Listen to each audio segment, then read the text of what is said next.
Jeff, 2 to 3 years from now, if I'm a clinician, am I going to be comfortable with this environment? You've given me all the labels, and I'm just enjoying the use of this capability and doing what I do as a clinician. Where do we think we're going to be 2 to 3 years from now? Well, I certainly hope we will have been able to inject more trust into the system. Hmm. But I think, within 2 to 5 years, 2 to 3 years, I would fully expect that across HHS operations that we've integrated, and I think Rashmi, you've hit the nail on the head with that notion of integrating generative AI in a way that fits workflows. And I think internally, we'll make excellent strides towards that. I think also, though, that over the next several months and into the next 2 to 3 years, we'll look at HHS policies and programs and try and figure out how we can support AI activities and investments in the private sector, within industry and academia and the nonprofit sector.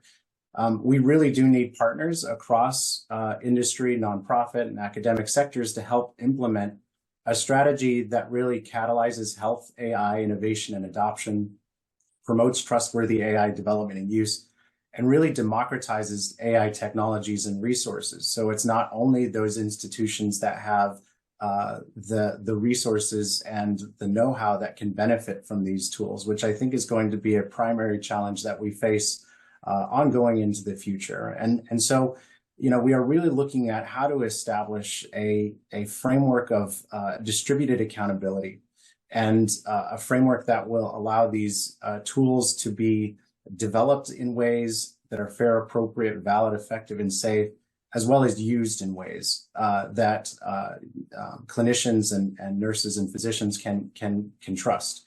And so kind of looking at this from what can HHS do within its policies and programs, but also how can HHS support the sector and the spaces within the private industry that we regulate, I think is going to be a daunting but exciting challenge for us.